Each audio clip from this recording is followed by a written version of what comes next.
ಕೊಲೆ ಕೇಸ್ನಲ್ಲಿ ನಟ ದರ್ಶನ್ ಅರೆಸ್ಟ್ ಆಗಿದ್ದೇ ಆಗಿದ್ದು ಹೆಂಗಾದರೂ ಆಗಲಿ ದರ್ಶನ್ ವಾಪಸ್ ಬರಲಿ ಅಂಥೇಳಿ ಅವರ ಅಭಿಮಾನಿಗಳು ವಿಭಿನ್ನ ಪ್ರಯತ್ನಗಳನ್ನು ಮಾಡ್ತಾ ಇದ್ದಾರೆ.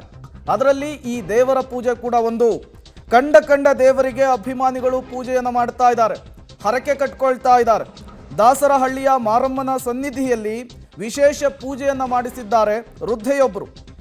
ಬೇಗ ಬಾ ನನ್ನ ಕಂದ ಅಂಥೇಳಿ ವೃದ್ಧೆ ಪೂಜೆ ಸಲ್ಲಿಕೆಯನ್ನು ಮಾಡಿರುವಂಥದ್ದು. ಜಲ್ದಿ ಬಾ ನಮ್ಮ ಬಂಗಾರಿ,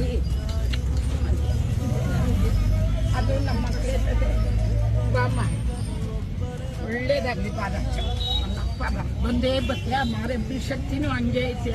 ನೀನು ಬತ್ತೀಯ, ನಾನು ನಿನ್ನ ಹತ್ರ ಮತ್ತೆ ಮಾತಾಡ್ತೀನಿ ಬಾ. ಸರಿ ಬಂದಿದ್ಯಾ, ಜಲ್ದಿ ಬಾ ನಮ್ಮ ಬಂಗಾರಿ, ಅದು ನಮ್ಮ ಮಕ್ಕಳೇ ಬಾಮ್ಮ, ಒಳ್ಳೇದಾಗಲಿ ಬಾರಚ್ಚ ಬಂದೇ ಬತ್ತೀಯ. ಮಾರಬ್ಬಿ ಶಕ್ತಿನೂ ಹಂಗೆ ಐತೆ. ನೀನು ಬತ್ತೀಯ, ನಾನು ನಿನ್ನ ಹತ್ರ ಮತ್ತೆ ಮಳೆ ಹನಿ ನಿಲ್ಲಲ್ಲ ಅಂತಾರಲ್ಲ ಹಾಗೆ ದರ್ಶನ್ ಅರೆಸ್ಟ್ ಆಗಿ 1 ತಿಂಗಳಾದರೂ ಪೊಲೀಸರ ಇನ್ವೆಸ್ಟಿಗೇಷನ್ ಮಾತ್ರ ನಿಂತಿಲ್ಲ. ದರ್ಶನ್ ಅರೆಸ್ಟ್ ಆಗಿ ಇವತ್ತಿಗೆ 1 ತಿಂಗಳು ಕಳೆದಿದೆ. ರೇಣುಕಾಸ್ವಾಮಿ ಕೊಲೆ ಕೇಸ್ನಲ್ಲಿ ಪೊಲೀಸರು ಮತ್ತಷ್ಟು ತನಿಖೆಯನ್ನ ತೀವ್ರಗೊಳಿಸಿದ್ದಾರೆ. ದರ್ಶನ್ ಮನೆಯ ಕೆಲಸಗಾರರ ವಿಚಾರಣೆಯನ್ನ ಮಾಡಿದ್ದಾರೆ ಪೊಲೀಸರು. ಕೊಲೆಯ ದಿನ ದರ್ಶನ್ ಮಾಡಿದ್ದೇನು, ಮನೆ ಕೆಲಸದ 3ರನ್ನ ಸಾಕ್ಷಿಗಳನ್ನಾಗಿ ಪರಿಗಣಿಸಿದ್ದಾರೆ ಪೊಲೀಸರು. ಹಾಗಾದ್ರೆ ಇವರ ಹೇಳಿಕೆ ದರ್ಶನ್ಗೆ ಉರುಳಾಗುತ್ತಾ? ಅಷ್ಟಕ್ಕೂ ಈ 3 ಜನ ಕೊಟ್ಟಂತಹ ಹೇಳಿಕೆಯಾದರೂ ಏನು? ದರ್ಶನ್ ಮನೆಗೆಲಸದವರನ್ನ ಪೊಲೀಸರು ವಿಚಾರಣೆ ಮಾಡಿದ್ದು ಯಾಕೆ ನೋಡ್ತಾ ಹೋಗೋಣ. ದರ್ಶನ್ ಮನೆಯಲ್ಲಿ ಕೆಲಸ ಮಾಡ್ತಾ ಇದ್ದವರ 3ರನ್ನ ವಿಚಾರಣೆ ನಡೆಸಿದ್ದಾರೆ ಪೊಲೀಸರು ರೇಣುಕಾಸ್ವಾಮಿ ಹತ್ಯೆಯ ವಿಚಾರಕ್ಕೆ ಸಂಬಂಧಪಟ್ಟಂತೆ.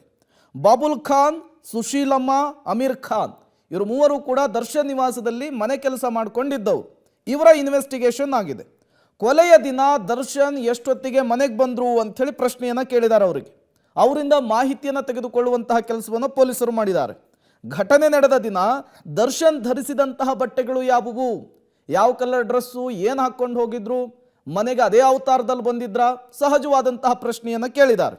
ಇನ್ನು ದರ್ಶನ್ ಬಟ್ಟೆಗಳನ್ನು ಟೆರೆಸ್ ಮೇಲೆ ಹಾಕಿದವರು ಯಾರು, ಅದನ್ನು ಡ್ರೈ ವಾಶ್ ಮಾಡಿದವರು ಯಾರು, ಎಲ್ಲದರ ಬಗ್ಗೆಯೂ ಕೂಡ ಮಾಹಿತಿಯನ್ನು ಕ್ರೋಢೀಕರಿಸಿದ್ದಾರೆ.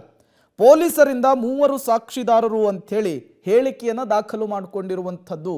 ಇವರನ್ನು ಕೂಡ ಕೋರ್ಟ್ಗೆ ಪ್ರೆಸೆಂಟ್ ಮಾಡ್ತಾರೆ. ಅಲ್ಲಿ ದರ್ಶನ್ ವಿರುದ್ಧ ಸಾಕ್ಷಿಗಳ ಹೇಳಿಕೆಯಾಗಿ ಕನ್ಸಿಡರ್ ಮಾಡ್ತಾರೆ. ಇದು ದರ್ಶನ್ಗೆ ಸಂಕಷ್ಟವನ್ನು ತಂದಿಡುವಂತಹ ಸಾಧ್ಯತೆ ಇದೆ ಅಂತ ಹೇಳಲಾಗ್ತಾ ಇದೆ. ಈ ಮೂಲಕ ಪೊಲೀಸರ ಇನ್ವೆಸ್ಟಿಗೇಷನ್ ಮತ್ತೆ ಮುಂದುವರೆದಿರುವಂಥದ್ದು.